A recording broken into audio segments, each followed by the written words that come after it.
Just to have a full meal, I sold myself, submitting to a female gang boss. Little did I know she'd have me doing manual labor. A kiss for a sip of water, a night's sleep for a meal. Later, the boss, Vicky, died. I traveled back over a decade. In an underground market, I found a little thug covered in blood. I pinned her to the wall and kissed her, declaring, "A kiss for a lifetime of meals, Victoria. I'm more generous than you." Victoria was speechless. Not a year after Victoria's death, I slit my wrists. There was just no one to share a meal with. Life felt pointless. I just wanted to join Victoria, my eating companion. Yet, I woke up to find myself over a decade in the past. This year, my family hadn't gone bankrupt. I was still the renowned young master of a wealthy family in the city. I didn't need to endure people's judgment or beg for food on my knees. This year, I didn't know Victoria either. We were like two stars scattered randomly across the night sky, never intersecting. The only time Victoria mentioned her past was when I had gotten carried away in bed and gotten too rough with her. She was very emotional as she told me about her past. She said, "There's a small alley next to the busiest bar on West Street. It's an underground market where all sorts of shady things happen. A lot of people enjoy watching women in skimpy clothes engage in bare-knuckle fights. When I was young, I paid my debts by fighting there. I was living by throwing punches. I'd get a few $100s for a fight, but I could get several thousand if I satisfied some people's preferences and took some hits. So back then, I preferred getting hit. It was faster money." I was speechless. When we were together, she was already a powerful gang boss with connections on both sides of the law. Everyone respected and feared her, and no one would connect these two images, including me. Hearing this, I was enraged. "Vicky," I had said, "if I could go back, I would give you so much money and give you a few good hits to teach you a lesson." She just snorted, leaning close to me and whispered, "No need to go back, Sincere. You can discipline me now."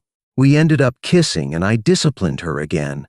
But now, under the dazzling lights, amidst the swirling smoke and the cheering crowd, my eyes were fixed on the figure on stage. It was Victoria, just like she described. Her pretty face was covered in handprints pinned down by a man slapping her. This was Victoria, who was surviving on a punch at a time. It was almost dawn when Victoria came out. In the dimly lit alleyway, the streetlights were dim, and the moonlight flickered over her, allowing me to see her clearly. The high-waisted shorts and black tight tank top clung to her body, emphasizing her wild waist-to-hip ratio. Her sleek, short hair was tucked behind her ears, exuding a sense of freedom and unreachableness. I was inexplicably reminded of our first encounter from the last lifetime, also in a dark alley. Debt collectors found me and took all my money. I begged them to leave me a few dollars for food since I hadn't eaten properly for days. I was starving. They refused, saying mockingly that they'd give me money if I kneeled. Without hesitation, I knelt.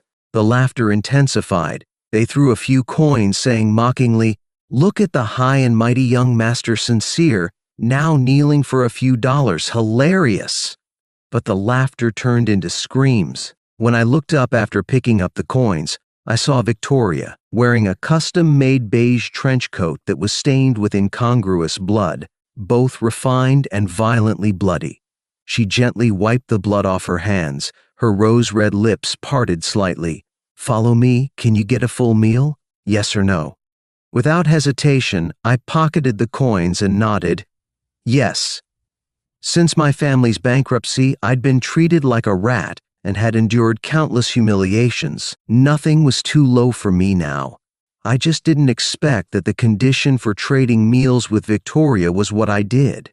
But it wasn't in vain. After Victoria died, she left me a huge sum of money, claiming that my meal ticket was for life, and that she'd guarantee my meals for the rest of my life, even after death. My thoughts returned to the present. I was squatting by the side of the road, staring intently at Victoria, from when she came out to when she passed me and then walked on. Perhaps my gaze was too intense.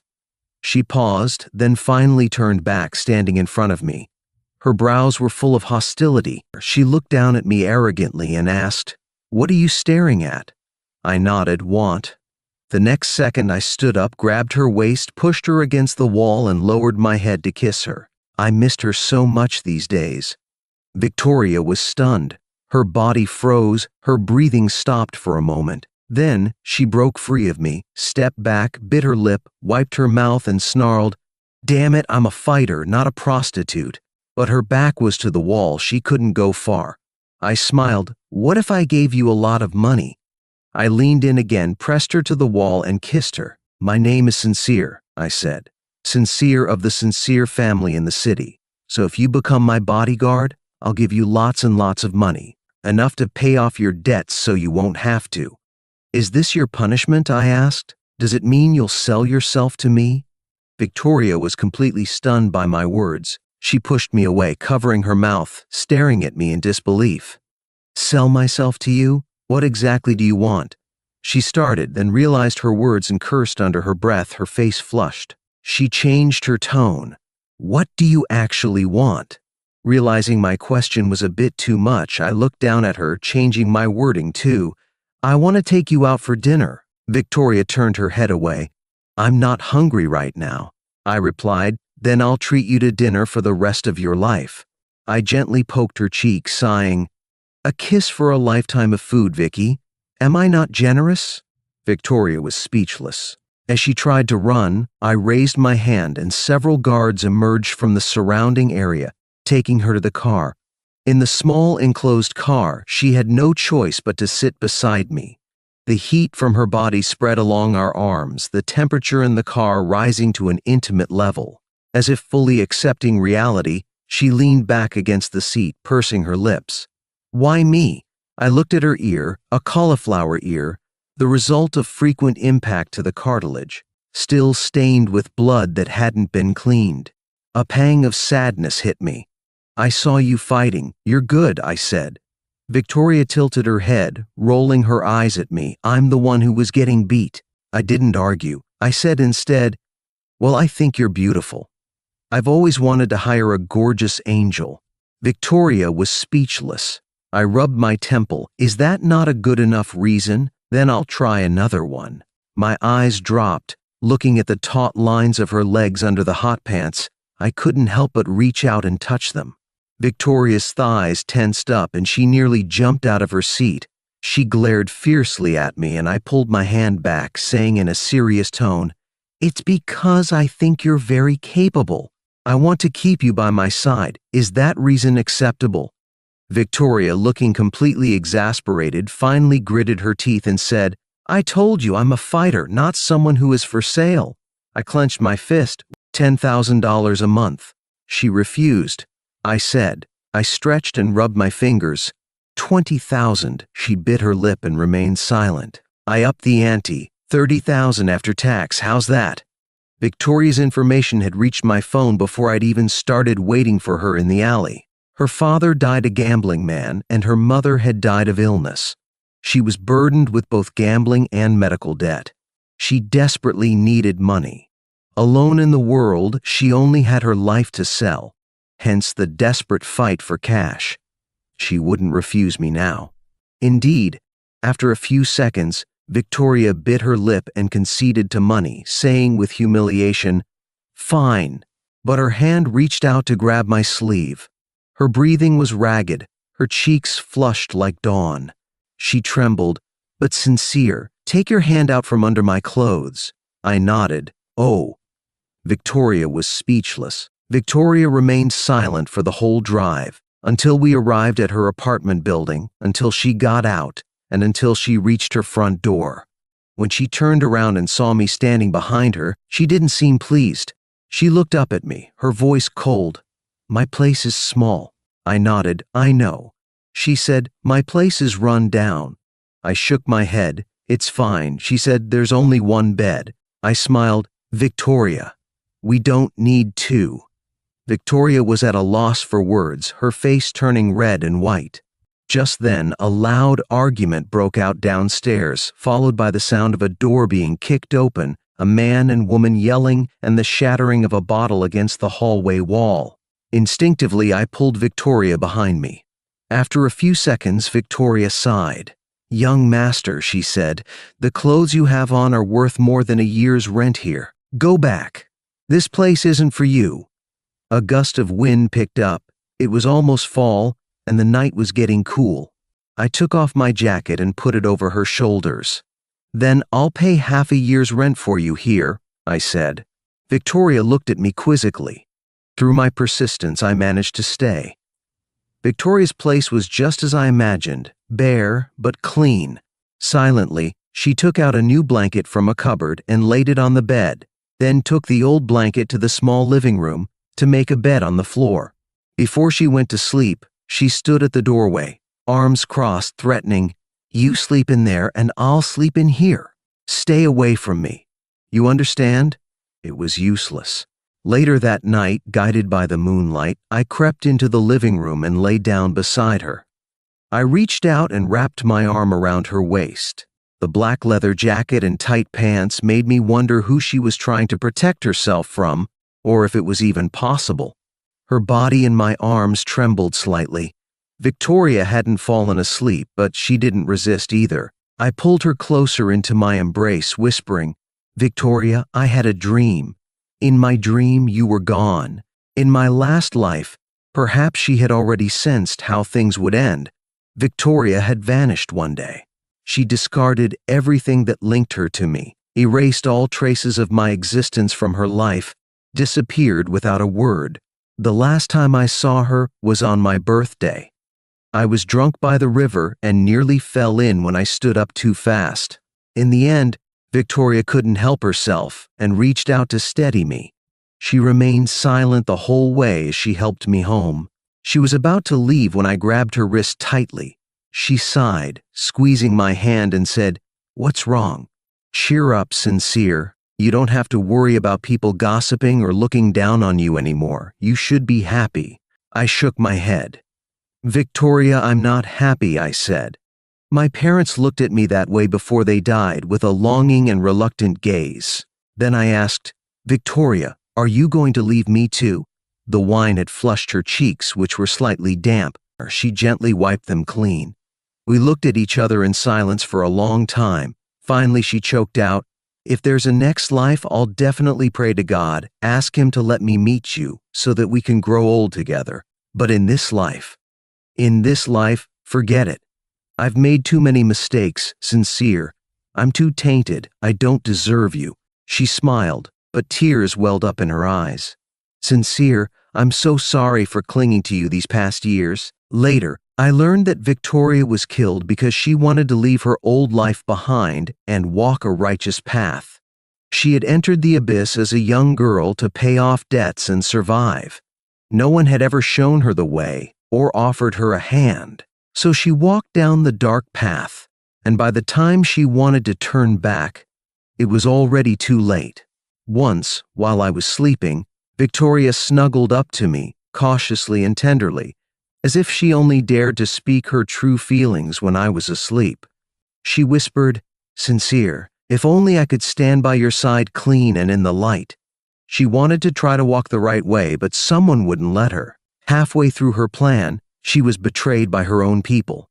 As the gunshots rang out, they said, "Victoria, we're all living a miserable life. Why do you think you can escape?" But Victoria wasn't living a miserable life. She had fallen too deep into the mud in her previous life and had made too many mistakes. But in this life, I would pull her out. I would drag her out, whether she wanted to or not. I would hold on to her tightly and pull her towards the right path and let her stand by my side, clean and virtuous. The next second I heard a soft sigh. It was still the young Victoria. She turned to look at me earnestly and said, "Since I promised to stay with you, I won't go back on my word." Her feverish warmth came through the blanket. She gently poked my chest and whispered, "Sleep now." That year, Victoria was 22 and I was 18. Victoria became my angel, my personal bodyguard. I pulled her out of the underground market, cleaned her wounds, and enrolled her in college. The university offered philosophy classes, so I specifically took Victoria with me. The heavily made-up young woman sat in the philosophy classroom, sticking out like a sore thumb. Everyone stared at her, with curiosity and scrutiny. I, however, calmly took out my notebook and pen case from my bag and pushed them in front of her, saying, "Remember to take notes. I'll check them after class."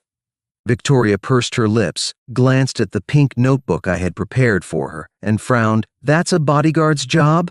I nodded. "Learning philosophy, forming correct values. Vicky, I like beautiful bodyguards with the right values." Victoria glanced at the notebook on the table, then around at the people staring at her. After a moment, she huffed haughtily, "As a bodyguard, I only need to be good with my fists, young master. I don't need you to like me." She stood up, intending to leave. This aloof Victoria was nothing like the Victoria who clung to me in my previous life. I felt a pang of sadness, but also amusement. She doesn't need me to like her, yet she still falls asleep on my arm every night. If I try to pull away, she pulls me back. Such a stubborn, proud little sister. A good kiss will soften her up. So the next second, I reached out and grabbed Victoria's wrist, pulling her back into her seat. I stated righteously, "You need it, whether you want it or not." I leaned closer and kissed her on the lips, saying, "I like you, Victoria. You can't escape and you can't get rid of me." A few gasps could be heard around us. Victoria was clearly not expecting me to be so bold. Her stubborn, defeated expression faded. It took a few breaths before she could finally speak. "You just kiss people whenever you want, Sincere. Are you sick? I am not a random girl, you know." Her face was flushed with indignation. I smiled. "I am sick. I have a sickness of wanting to kiss the person I like." I didn't argue back. I just held her fist and leaned in to kiss her a few more times. Then I asked with a smile, "So are you going to listen to the lecture now?" Victoria was speechless, her face still in shock. So, with an inscrutable smile, I added, "If you don't listen, I will kiss you in front of the professor too." Her face turned even redder. At that sentence, Victoria turned around quickly, grabbed a pen and the notebook and said, "I will listen, I will listen." Later, halfway through the class, a gradually rising, restless aura beside me finally led to Victoria putting down her pen. She looked at me and asked, "Since you like me, why are you making me learn?" She looked at me, her brows showing dissatisfaction, but a hint of annoyance as she said, "If I don't learn, you won't like me?" She had been holding it in for almost half the class, but she finally asked her inner concern. The tension dissipated in that instant. Our eyes met, and I set down my pen. "Because I want to like you even more," I said, reaching out to gently pinch her cheek. "Victoria, work hard to become better, to make me like you even more, okay?" I whispered, my hand burning from her warmth. Victoria stared at me blankly for a moment, before reaching up and removing my hand from her ears, scoffing, "I have no idea what you're talking about." She looked away, picking up her pen, but then a few seconds later, poked my elbow with her notebook. Young master," she hesitantly asked, "could you maybe get a different color notebook next time?" Philosophy class was always a breeze. For over a month, the lifeless classroom had seen a sudden burst of life with a full attendance student who scribbled notes furiously. The white-haired professor was delighted. So delighted, in fact, that he kept Victoria behind after class to ask about her learning experience. I sat in my seat, watching Victoria stand next to the professor, looking shy and docile with her head lowered. In a past life, during a moment of idle curiosity, I had opened a storage room in the villa and found a pristine college acceptance letter. It belonged to the 18-year-old Victoria, a letter to a good university. So, initially, Victoria had wanted to reach higher to escape her circumstances, but in the end, she didn't go to college. That evening, I had tentatively asked her why she hadn't gone. She had simply rubbed my hand, a little lost, and said, "Sincere, when you're stuck in the dark, unable to see the path ahead, unable to see the future, when just living is so hard, how could you dare hope for that bright future others talk about?" But now, sunlight streamed through the window and landed on Victoria as she finished talking to the professor. She came over and naturally took my arm. "Let's go, Sincere. Class is over." After that, Victoria stopped going to the underground market. Instead, she followed me everywhere, to general education classes, and then waited outside my major specific classes for me to finish. After class, we went to the cafeteria, the library, the movies, inseparable, like a regular campus couple. I often found myself lost in thought when looking at Victoria, especially when she stood in front of me and said my name. It was like time warped, and I was back in another time. So that day, after class, I reached out and took Victoria's hand, a pang of emotion swelling in my chest. "Victoria," I said, "I want to hug you." Victoria blinked, instinctively looking around at the few people who hadn't left yet. "Here?" she asked. I didn't move, didn't speak. Our eyes locked.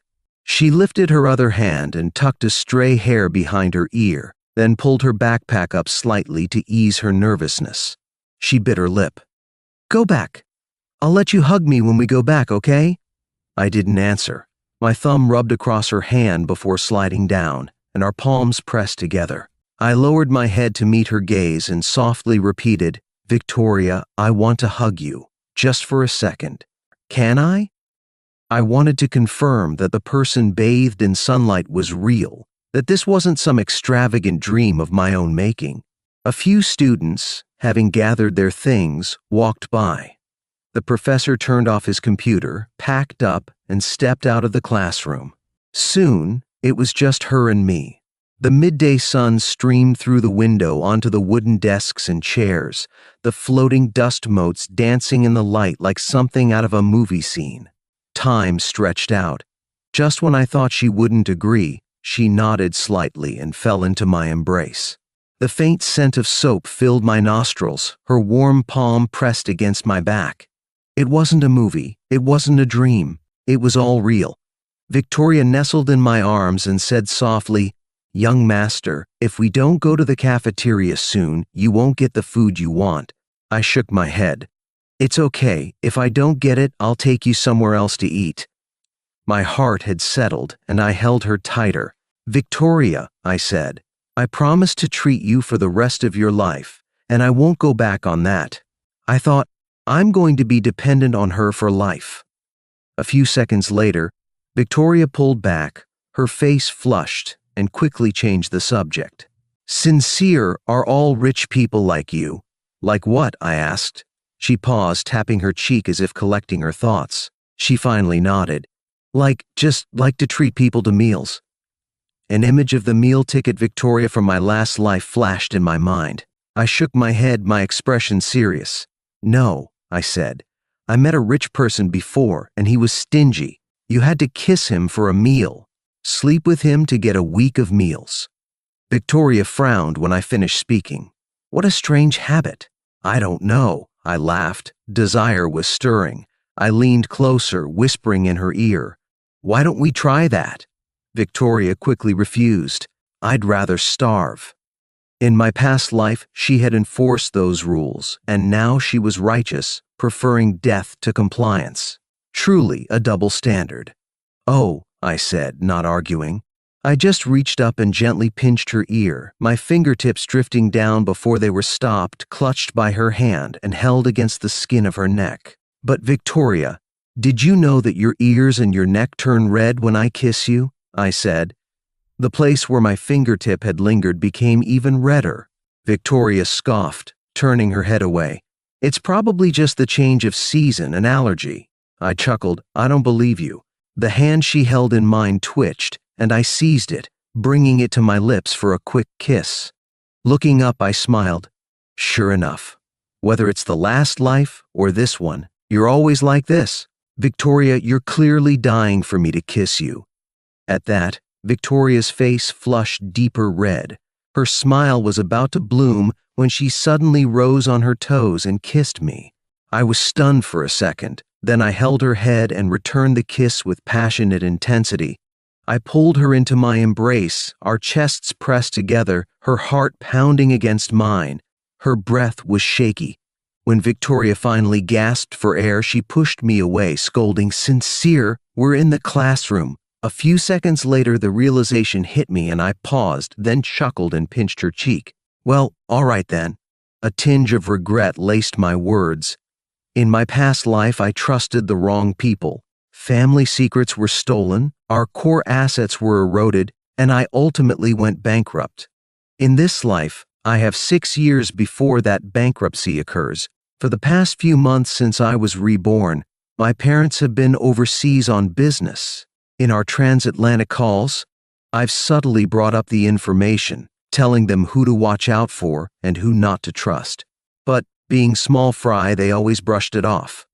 I didn't push the matter, just sighed lightly over the phone and said, "Mom and Dad, you guys have to work hard. Not that I don't trust you, but just in case we do go bankrupt, your precious son will become nothing more than a street rat."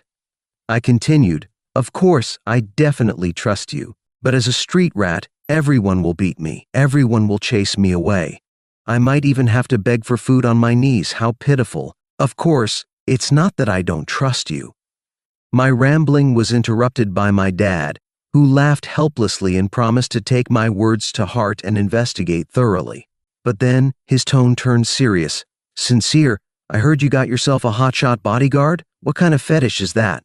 Over the past few months, Victoria has accompanied me to a few cocktail parties, where there are many resources to be found. I wanted to pave the way for her. In this circle, news travels quickly, especially when Victoria is gorgeous with a great figure. Dressed in a gown with elegant makeup, she stood out in the parties, alluring and tempting. Many men tried to approach her, but she deterred them with her icy demeanor and evident annoyance. That made her even more famous. After a moment's thought, I said, "Dad, she's not my bodyguard, she's my future wife." Silence fell on the other end of the phone. It was a chilly night. I sat by the window, holding the warm milk that Victoria had brought me. I continued, "Mom and Dad, I know Victoria might not be who you had in mind. I know you won't approve of her. I don't expect you to agree to us being together." I looked over at Victoria, who was reading a book under the lamp in the living room. I'm only asking for a chance, an opportunity to keep Victoria by my side, to pull her out of the mud, to help her rise and become better. If she's rejected without even trying, Mom and Dad, it's not fair to her. After a few seconds of silence, my mother's gentle voice came over the line, "But Sincere, what if it doesn't turn out the way you want? What if she falls back into the mud, choosing to be self-destructive? What will you do then? What if Victoria cannot escape her past life?" I didn't answer my mother that night. I just told her, "Mom, Victoria will get better." But unexpectedly, a few days after the call at a cocktail party, Victoria was nowhere to be found. She wasn't replying to messages or answering calls. The scars from my previous life resurfaced. I panicked. Eventually, I found her at an underground market. Amidst the dazzling lights and chaos, my tailored suit made me stick out like a sore thumb. People glanced at me, the smell of alcohol and smoke heavy in the air. They didn't dare approach due to my bodyguard, except for one man. He was probably in his 40s, refined and elegant, but his shirt was unbuttoned, revealing dense tattoos. He strolled towards me, a wine glass in his hand. "Young master, this is not a place for you." I asked, "Do you know me?" The man chuckled. "I have to know the man who paid $30,000 a month for Victoria." I bit back a curse. "Is Victoria here?" My eyes flicked to a boxing ring nearby, bloodstains not yet cleaned. My heart plummeted. The man didn't answer. He just took a leisurely sip of his wine. The music changed, and the cheers grew louder. Through the noise, the man grinned at me. He said, "Young master, you didn't pay enough for that little wildcat. She is worth far more." The man led me to a secluded corner, then opened a door to reveal a few rooms. He opened one of them. Victoria was wearing a thin. Victoria sat in a cool tank top, head tilted back, letting a girl beside her apply ointment. Hearing a sound, she shifted her gaze and saw me. She showed no reaction, only slightly furrowing her brow. I walked over and stood still, reaching my hand out to the girl. "Thanks," I said calmly. "Give me the antiseptic." The girl instinctively looked towards the man by the door. Receiving his silent permission, she placed the supplies in my hand. The door closed, leaving just Victoria and me. Victoria tried to get up, but I pushed her back down onto the sofa. I leaned over her, gripping her chin, tilting her face up towards the bright overhead light. Her lips and forehead were marred by fresh injuries, igniting my rage, though my voice remained exceptionally calm. I pressed a finger to one of her wounds. "Does it hurt?" I asked. She clamped her lips together, remaining still. So I yanked up her top. I grit my teeth. "But Victoria, it's driving me insane," I said. Victoria raised her hand to stop me, but she couldn't fight my fury. She gave up, letting my hands roam, revealing smooth skin and sensual curves marred by several disturbing injuries. Her assistant had told me that before meeting me, Victoria seemed to hold her life in little regard. Many in the underworld knew her as Mad Vicky, someone who survived by collecting scars. That's why she was more injured when I met her than she is now. But I never expected that after we met, despite all my efforts to pull her from that quagmire, despite everything I did to create a different outcome for her, Victoria still secretly went back to that place, leading to this. She bit her lip in humiliation. "Have you seen enough?" Victoria asked, adjusting her top. "Can we go now?" she asked coldly. Stunned, I asked, "What do you mean?" "Nothing," she finally said, but her eyes were empty and devoid of emotion. "Young master, this role-playing game has been going on for months now. I'm not playing anymore, so it's time to end it." When I didn't say anything, she looked at me with disdain, each word laced with cruelty. "Or you can go out and pick someone else to keep. It's not hard." I couldn't believe my ears. "All these months, you think this was just a game?" I asked. She sneered. "Wasn't it? You were just attracted to my face and body, so you wanted to buy me and keep me as a plaything." My heart pounded. "A plaything?" I asked. The Victoria in front of me was a stranger. This sudden shift was too suspicious. Someone must have provoked her. I took a deep breath, trying to regain my composure. "Victoria, did someone say something to you or threaten you? Is that why you're suddenly acting like this? Or is it the money I gave you? Is it not enough for you to pay off your debts, so you went back there?" Victoria had many weaknesses. There were countless hands reaching for her, dragging her into the abyss. So I reached out for her hand. "Don't listen to those threats," I said. "I have a lot of money. I can hire people to protect myself and you. As for your debts, how much do you still need? I can help you pay it all." It hit me suddenly, and I rummaged through the bag I was carrying, taking out a file. "Also, I've checked. There's a pretty good college in the next city that's opening a spot. It's an auditing position. But if you work hard, the diploma will be the same as a regular student's. If you want to go, you can take the entrance exam in a few months." I'd been working on this for months, pulling strings, working my ass off to get it. I desperately wanted to pull Victoria out of her mess. She always regretted not having gone to college, so I tried to fix that for her. She said she couldn't see her future, so I stayed with her, protected her, walked with her, helped her find it. But before I could finish, she cut me off.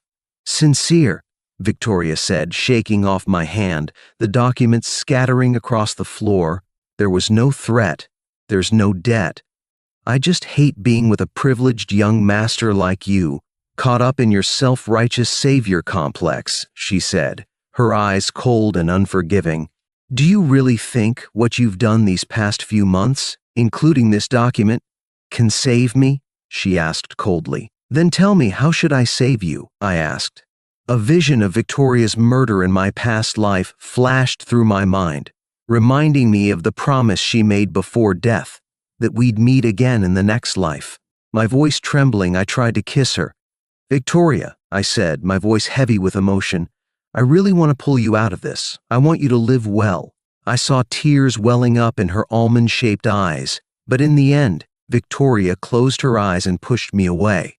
"You can't save me, Sincere," she said, "and I don't want to be saved by you." Victoria's perspective, Sincere asked Victoria how he could save her. But Sincere didn't know that his very existence was her salvation. 4 years ago, in a memory Sincere had forgotten, they had met. At that time, Victoria received her college acceptance letter. But it was also when her rotten father died. Her mother, hearing the news, had thrown herself off a tall building, joining her husband in the afterlife. All at once, she had lost her family, drowning in debt. Countless strangers came, pressuring her to pay back what she owed, even trying to force her into prostitution.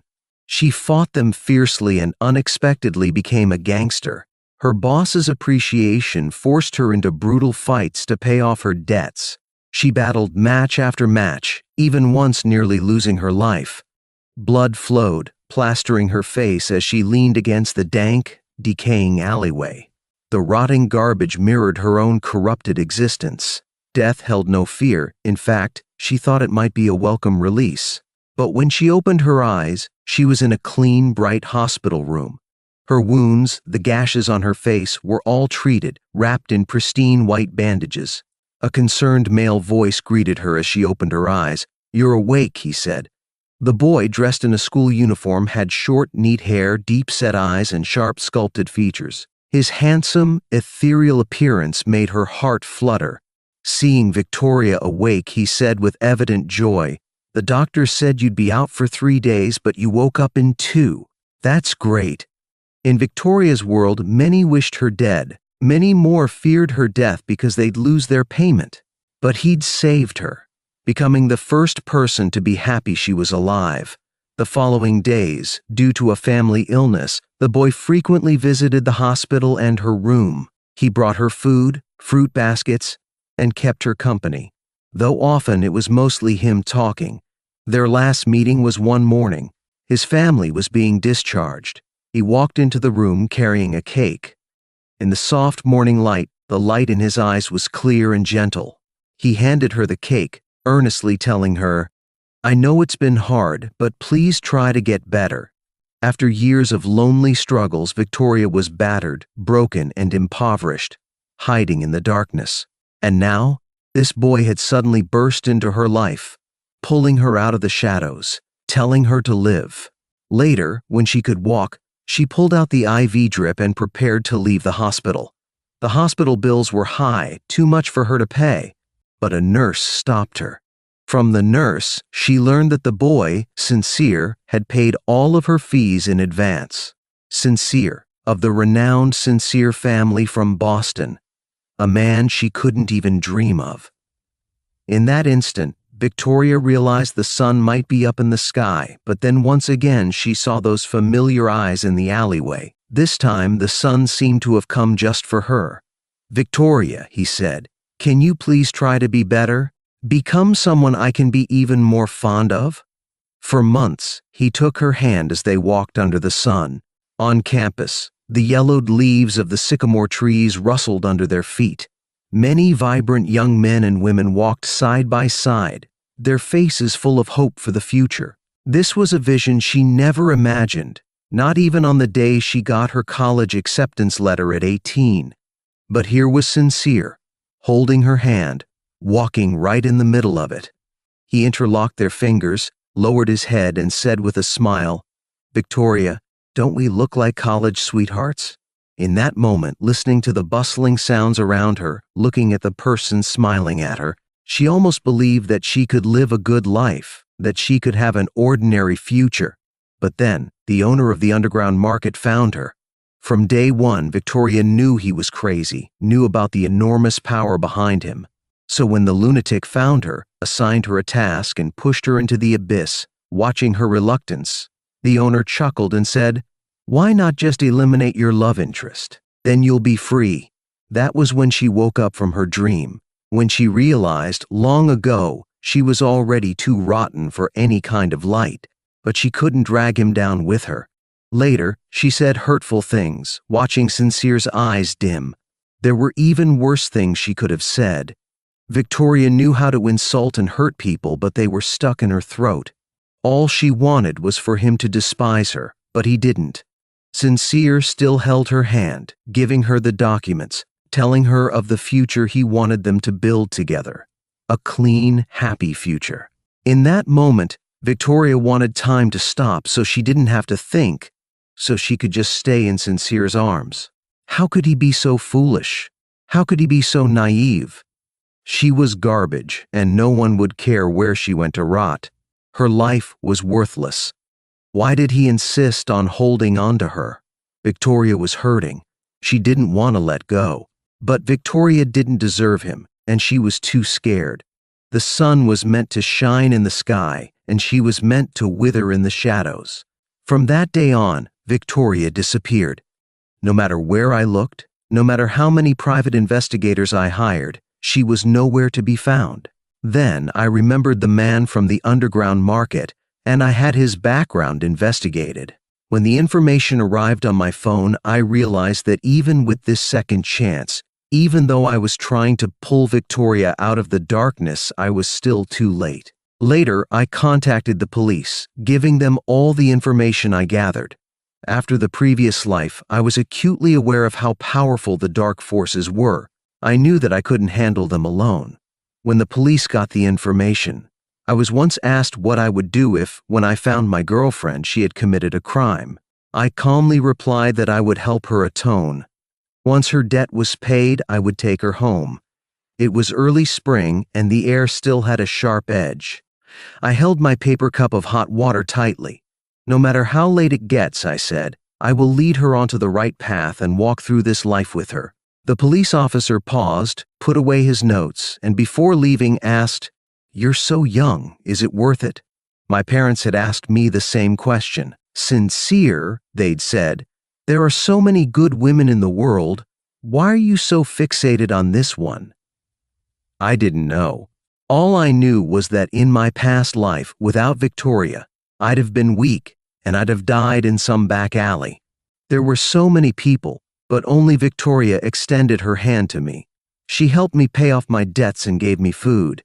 She pulled me out of that awful world. Even as she was dying, she didn't forget to leave me with a brighter future. So, I had to repay her this life.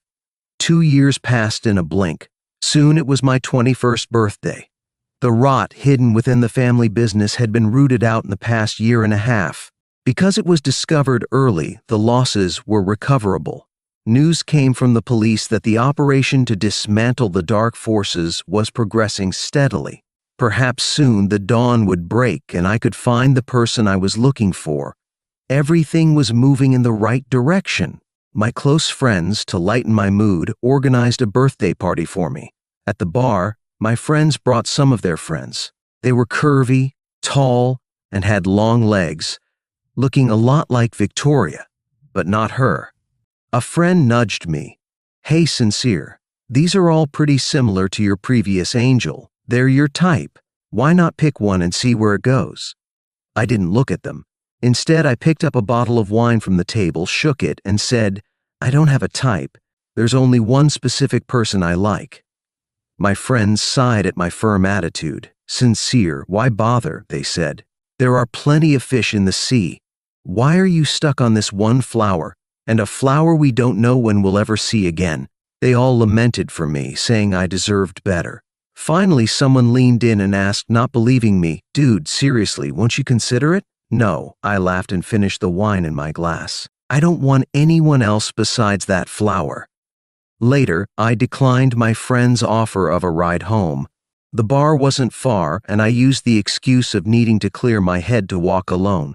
I'd had too much to drink and threw up once. Even though I was more sober now, I was still a bit wobbly on my feet.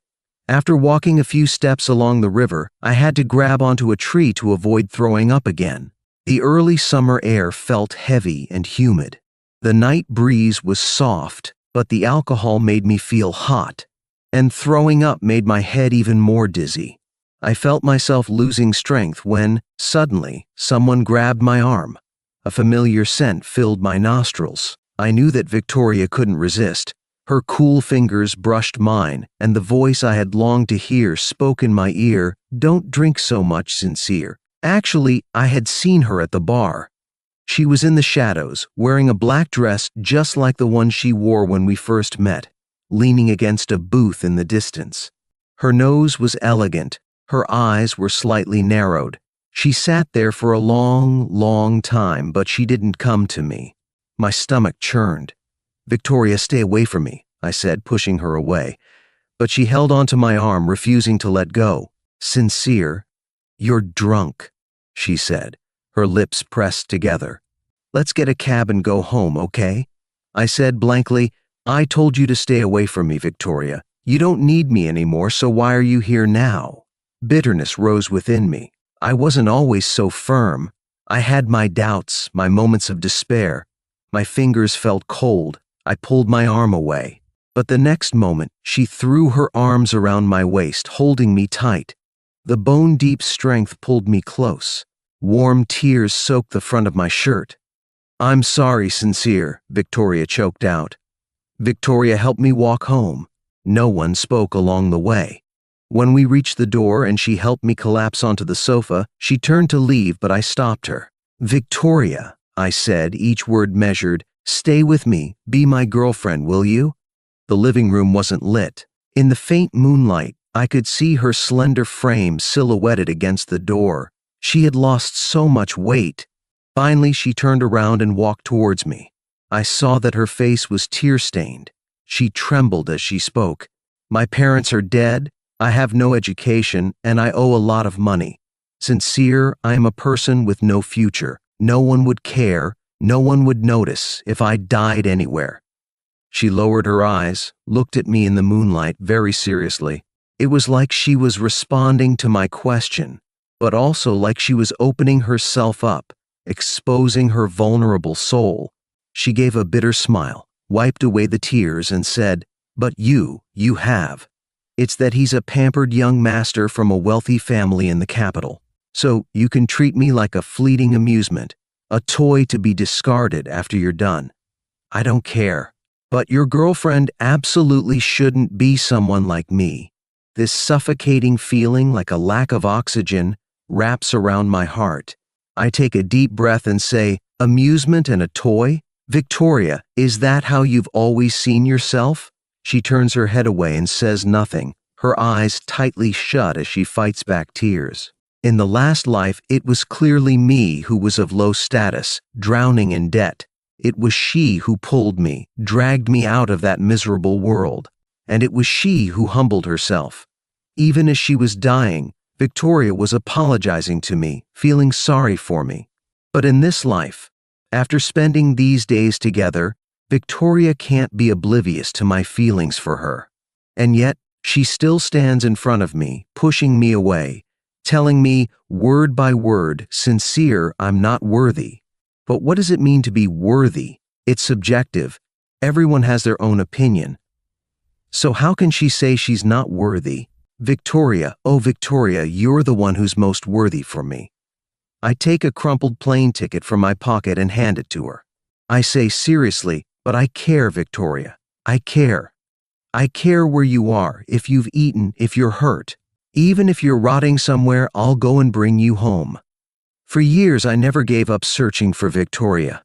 A few days ago, the private investigator finally sent news about her. So, I bought a ticket to find her. But a city is so huge, how am I supposed to find her? How can I ever find her? Victoria's tears break free the moment they touch the ticket. Tears stream down her face and she ends up sobbing. I say, "Victoria, I love you. What about you? Do you love me?" Under the moonlight, her eyes are filled with complex emotions I can't understand. She looks at me for a long, long time. Then, as if giving up resistance, her eyelids red, she leans in and places a kiss on my lips. I respond tenderly. The fabric of our clothes touches, rubs, making the faintest rustling sounds. A moment later, our wet lips part slightly. She whispers, "I love you. I've loved you madly for a long time, even before you knew it." But Victoria lied to me. When I woke up the next day, she was gone again, leaving only a cufflink engraved with a sun, my 21 stones birthday gift. So, I wore that cufflink ever since. The mafia group was finally taken down the next year. The police officer told me that Victoria had contacted them before I did, providing all the information she knew. Later, she went undercover, infiltrating the group, constantly relaying information. The night of my 21st birthday was the night before the final stage of the takedown. It was a dangerous mission. One wrong step would mean eternal doom. Victoria knew she could die, so she finally came to see me. Over a year later, the group was finally eradicated, but they couldn't reach Victoria. No one could find her. The police officer apologized to me for keeping it a secret.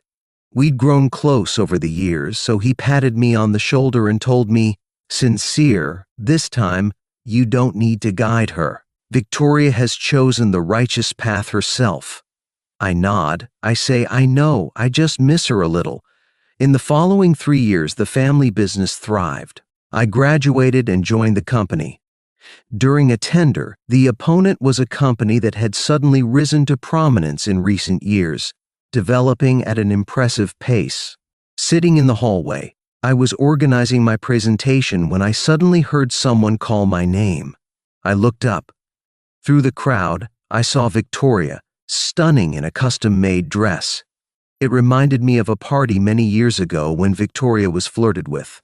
A friend, seeing this scene, teased me, "Young master, you have to be careful. This pretty girl of yours might climb up a high branch and find a new way out, leaving you." What had I said then? I had shaken my head. I'd said, "No, Victoria will find her own way. She doesn't need any high branch." And now, sunlight was streaming through the floor-to-ceiling windows, enveloping both Victoria and me. She was walking towards me hesitantly, not daring to move too quickly. She looked up at me and in a voice only we could hear whispered, "A kiss for a meal, a night for a week of meals." She smiled lightly, her eyes burning, the corners of her eyes red. She asked, "Sincere, does that deal still stand?" My heart aches. The years turn, and both this life and the last flash before my eyes. I hold her neck, lean down, and kiss her. I say, "Yes, it does." Bonus story. At the age of 35, Victoria always has the same dream. In the dream, Sincere is lying in a white-tiled bathtub. His wrists are cut with several terrifying wounds. Fresh blood is flowing out, staining the entire tub red. He's closing his eyes, pale as a sheet of paper, devoid of color. Victoria shouts with all her might, but no one answers. She desperately tries to break through the barrier to reach him, but it's impossible. She can only helplessly watch Sincere completely lose his life. Later, she wakes up, her tears soaking the pillow. Her breath hitched, and she instinctively glanced at the seat beside her. Sincere was asleep, his face peaceful, just like in her dream. A massive wave of panic washed over her, her fist clenched, making it hard to breathe. But a second later, as if sensing a disturbance, Sincere opened his eyes and sat up. He looked at her, puzzled. "What's wrong?" he asked. Before he could finish, Victoria threw her arms around him, as if holding him tightly would prevent him from leaving her like he did in her nightmare. "Sincere," she choked out, "I dreamt you killed yourself. In the bathtub, so much blood. I watched you die and I couldn't do anything." She clutched him tighter. Then, as if a sudden thought struck her, she grabbed his hand, the one in her dream that was covered in wounds. Her eyes were red as she asked, "Sincere, does it hurt?" Sincere was taken aback. He hadn't expected Victoria to dream of their past life. Actually, he hadn't felt any pain. Before he went, he'd deliberately taken several painkillers, thinking he could smile when he saw Victoria and not make her sad. So perhaps it was the painkillers, or perhaps it was his eagerness to die. But he felt no pain, not even a single tear. But now, looking at Victoria, her eyes red and filled with concern, the delayed pain hit him like a tidal wave. He reached out and hugged her, hiding the tears that fell. "It doesn't hurt," he reassured her. The moment he'd seen Victoria again in that alleyway forced Sincere, all the wounds had long since healed. New skin had grown over the scars and a brand new future awaited them.